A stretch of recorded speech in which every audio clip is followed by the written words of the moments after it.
Assalamualaikum warahmatullahi wabarakatuh. Kembali lagi, selamat bergabung di channel PPRMY5. PPRMY5 itu artinya Pondok Pesantren Riyadul Mubtadiin Y5. Nah, jadi di podcast kali ini kita bareng ngopi bareng Mang Dadang.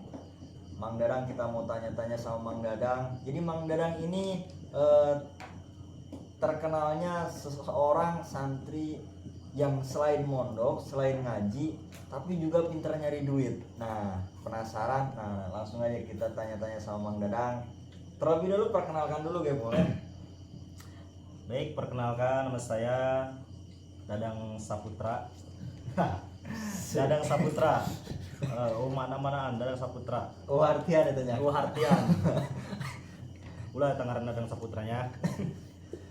Saya dari Lampung sini, dari Lampung Pribumi. Pribumi ya. Saya mondok mulai dari Orok. lulus MTS ya, di sini lulus MTS sampai ke MA, dan alhamdulillah sekarang udah sekitar kurang lebih 6 tahun 7 tahun molorna di Kobong. Molorna di Kobong ya. Si molor nya. Molor telok ngaji mah, telok ngaji. Setik-setik doang. Jadi mau saya potong ya. Jadi Mang Dadang ini kan di sini udah lama ya. Kok masih betah gitu? Kok kenapa nggak udah sih berhenti aja mondoknya? Apa yang membuat Mang Dadang ini kok bisa betah di Kobong itu? Apa alasannya gitu? Beda aku. Baik, saya cerita sedikit ya masalah pesantren. Jadi saya pesantren itu dulu itu saya pesantren, kemudian keluar lagi, kerja lagi, masuk lagi, kemudian keluar lagi, masuk lagi. Jadi memang tempat yang paling indah dan paling nyaman itu memang pesantren. Masya Allah. Memang pesantren. Jadi sedikit cerita, dulu saya pernah kerja di rel kereta. Di rel kereta? Kemudian iya, di rel kereta, Mas. Itu kerjanya tuh kerja gimana di rel kereta itu? Ngebangun rel. Ngebangun rel kereta buat jalan, jalan kereta. relnya itu. Ya, buat jalan kereta. Kemudian saya juga pernah kerja kuli bangunan. Kuli bangunan pernah? Kuli bangunan. Yang ngaduk-ngaduk gitu. Ya. Habis dari kemudian ke Palembang kerja kopi. Kerja ngambil kopi, habis itu dapat 1 bulan masuk lagi ke pesantren. Keluar lagi.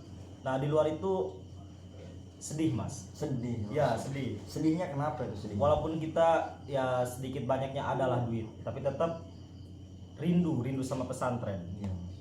Rindu sama pesantren, jadi nggak ada kenyamanan di luar itu ya. Kita kerja banting tulang dapat duit habis. Akhirnya memutuskan untuk masuk lagi ke pesantren. Pas sudah masuk pesantren, mulai pusing, nggak punya duit. Nggak punya duit lagi ya? Nggak punya duit lagi. Biasanya di luar kita Ya. megang duit, Tapi di dalam susah cari duit. bisa cari duit. Habis itu keluar lagi, kerja bangunan. Dapat duit tapi tetap pikiran tuh pesantren. Masya Allah. Ya, Perlu jadi ditiru, paling perlu ditiru. paling nyaman tempat itu pesantren. Masya Ya, Allah. pesantren ini rumah kita. Jadi orang itu nggak bakalan ngerasain bahagianya hidup kalau nggak diam dulu di pesantren. Masya Ya, Allah. pesantren ini tempat paling bahagia.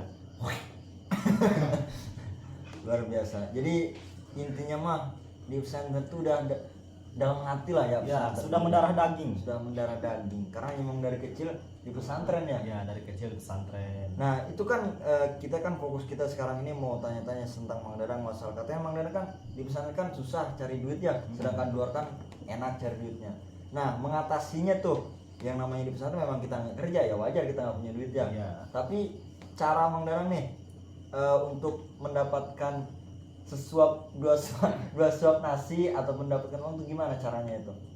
Ya sebenarnya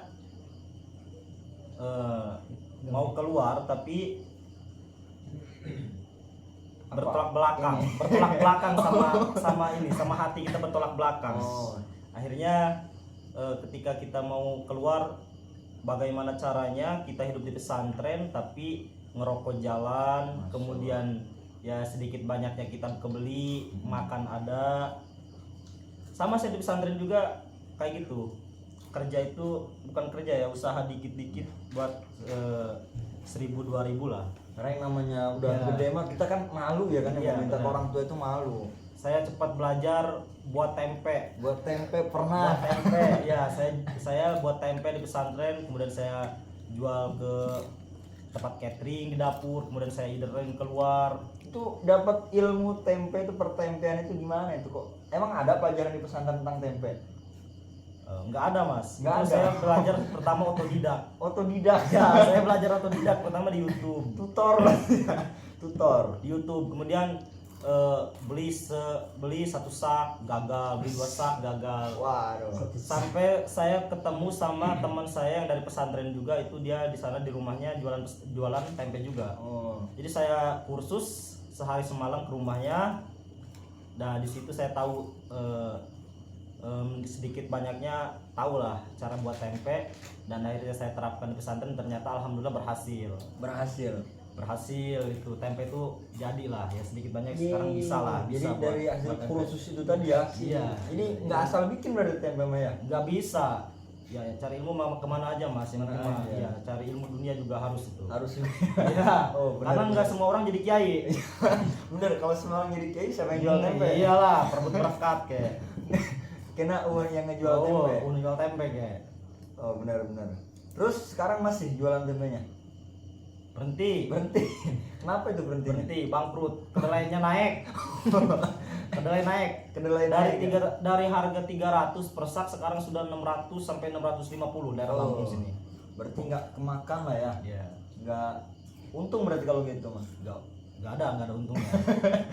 Pernah rugi? Rugi sering. Sering. Rugi sering. Ya. Kemudian saya berpikir lagi, ya di situ udahlah, mau punya duit mau enggak, yang penting pesantren. Yang penting di pesantren ya, pokoknya mau ada duit mau enggak, mau makan mau enggak tetap di pesantren. Tapi insya Allah lah kalau di Ya, pesantren tuh ada aja lah. Ya Allah yang Ya Allah. Ya Allah. Senajan bari isin gitu. Ya Allah, papa yang tambahin baturan rokok ge. Kopian. Ngopi lah ngopi. Tuh, jadi perlu dicontoh nih, Mang Dadang ini seorang yang ya walaupun di pesantrennya memang kan kita kalau yang namanya gede-gede mah udah nggak minta lagi sama orang tua ya. Ya, Jadi betul. belajar mandiri, cari duit sendiri. Gimana caranya tetap hidup di pesantren ya. Iya, yang penting hidup. Terus suka duka di pesantren Mang. Ada nggak Mang pernah ngalamin suka duka lah? Oh banyak. Banyak. Di Boleh. pesantren itu tempatnya suka dan tempatnya duka. Sukanya dulu. Sukanya Dukanya aja dulu lah, dukanya dulu biar nanti enak senengnya. ya, dukanya di pesantren itu ya pertama kadang itulah kekurangan materi. Kalau udah tua kayak gini nih ya, kalau udah kelama menurut tuh materi kurang, itu loh susahnya. Tapi pernah kepikiran pengen kawin nggak? Wah, sekarang nih lagi pengen-pengennya. Saya pengen tapi belum lah ya, belum ada rencana ya. Belum lah, masih lama. Seriusan ya. Suka dukanya tuh selain tadi tentang kurangan materi, terus ada lagi nggak ini suka tentang dukanya ini? Dukanya ya kurang materi, kemudian lobanya doang. Di pesantren itu banyak dukanya itu seperti harus bangun subuh, Harus bangun susahnya. subuh. Berarti di pesantren ini kita harus bangun subuh terus ya? Harus bangun subuh. harus ngaji terus kita. Hah? Harus. Walaupun kaburangan ya.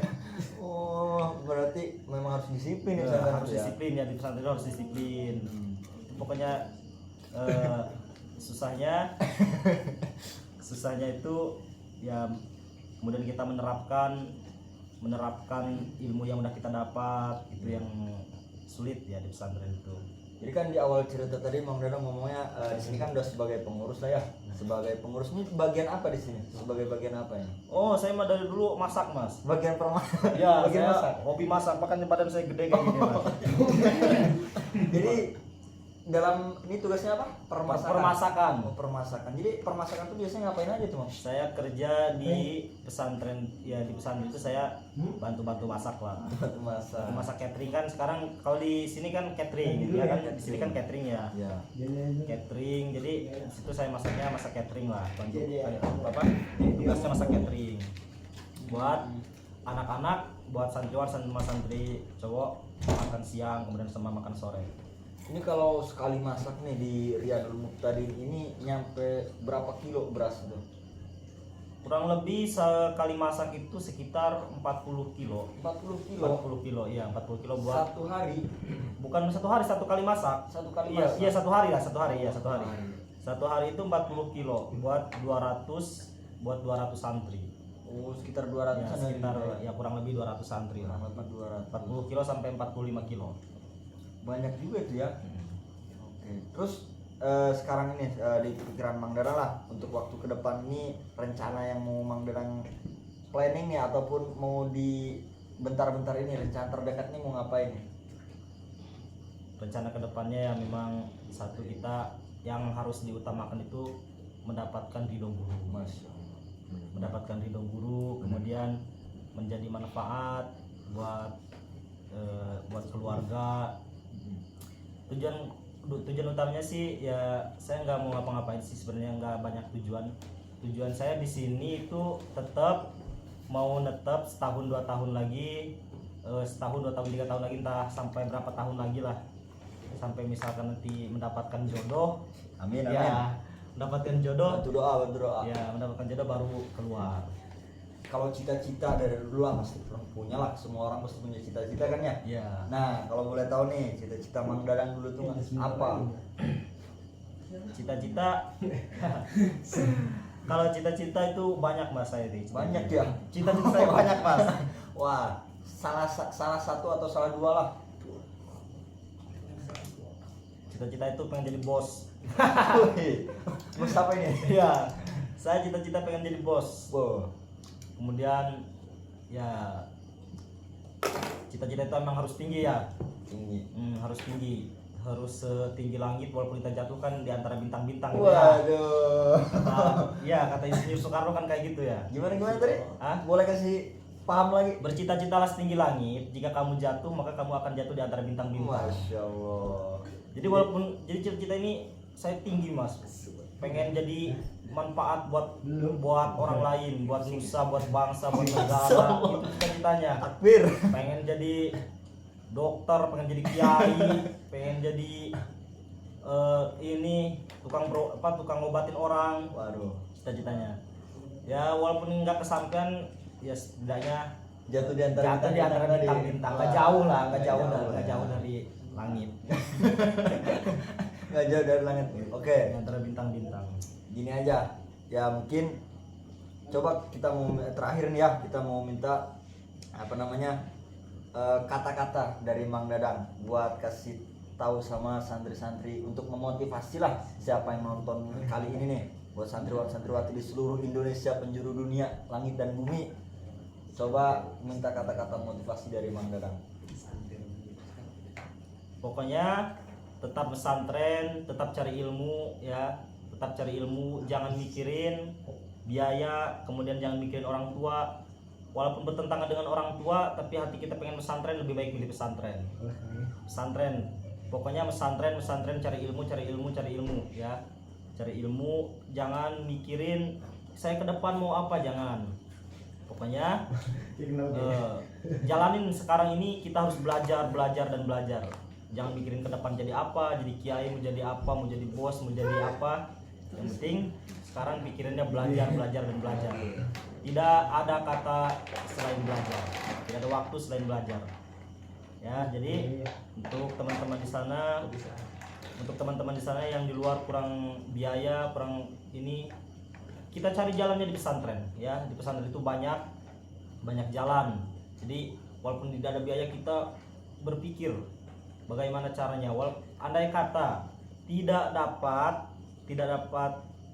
pekerjaan apa gimana, tidak ada menghasilkan uang, tetap di pesantren. Itu ya. Jadi pesan saya tetap di pesantren, mau dalam keadaan susah maupun senang. Oke, cukup ya. Oke, mungkin nih. Jadi podcast kita mungkin cukup sampai di sini dulu. Nantikan podcast selanjutnya kita tanya-tanya nih sama santri-santri Riyadul Muqtadin. Kita tanya, kita ngaji ataupun ngobrol bareng ngopi. Nah, mungkin cukup sekian dulu. Wassalamualaikum warahmatullahi wabarakatuh. Waalaikumsalam warahmatullahi wabarakatuh.